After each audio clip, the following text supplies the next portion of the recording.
Good evening everyone. Ako po si JP Lape, managers ng Precise Planning dito po sa Bicol, sa Daet Camarines Norte. Discuss ko po sa inyo yung tungkol po doon sa new announcement ng Precise Planning at kung bakit sila nagpalabas ng ganitong uri po ng announcement. Nung unang binasa ko siya at yung naging reaction din ng aking team dito ay negative. Yan talaga. Kung babasahin nyo po yung new announcement, negative ang dating sa unang basa. At kung hindi mo talaga uunawain mabuti, hindi mo siya babasahin, hindi mo siya tatrabahuin, at hindi mo aalamin yung purpose kung bakit nagkaroon po ng ganong announcement, hindi mo siya maiintindihan. Ang maiisip mo, mag-withdraw, o kaya naman, baka magsarap po yung precise planning. Actually, yun talaga ang naging reaction ng karamihan. Yung iba nag-pull out, nag-withdraw ng kanilang funds. So, inisip kong mabuti, pinag-aralang mabuti, kung anong purpose ng new announcement na ito. Habang tumatagal, habang binabasa ko, habang inaaral ko, habang ginagawan ko siya ng solusyon kung paano ito gagawin, nakita ko yung view, yung purpose kung bakit mayroong ganitong announcement. Unang-una, ang Precise Planning ay isang trading platform na pangmatagalan. At yung domain contract nila, nakadated siya as 2030.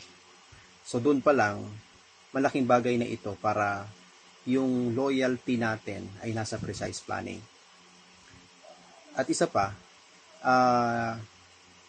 ginawa ng lahat ng Precise Planning ang kanilang makakaya para lubos itong makatulong sa lahat po ng traders na magjo-join po sa Precise Planning. Nais ng Precise Planning na kumita talaga ang lahat ng mga bagong traders na magde-deposit at magjo-join sa kanila pong mga account. Okay? Ito ang kagandahan. Sa bagong announcement nila doon sa AI, Smart Trading ng Precise Planning, 99% yung win rate niya. So, ibig sabihin, once na mayroon pong nag-join, makakasigurado siya na siya po ay kikita, na walang pag-aalinlangan.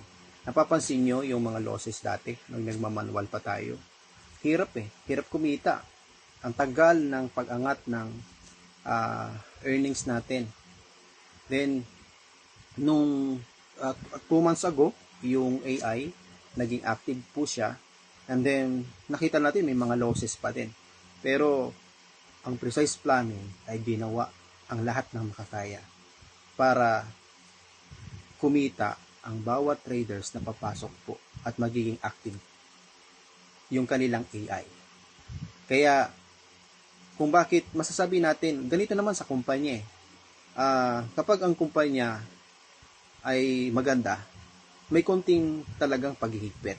Pero, ito yung nakikita kong punto isa itong uri ng marketing strategy na kung saan meron tayong kasiguraduhan na kumita lahat ng traders na magjo-join po dito sa Precise Planning. At napansin ko din na hindi po pwede na magjo-join ka lang tapos wala kang gagawin.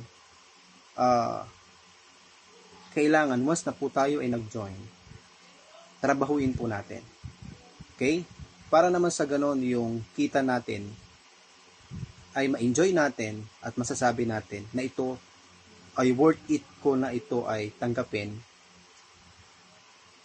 dahil meron akong ginawa.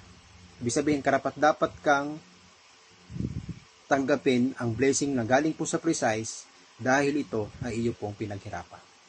So, muli, maraming salamat sa inyo at sana maging kabahagi kayo ng Precise Planning at maging katulad din namin na kumikita dito po sa legit trading platform ng Precise Planning.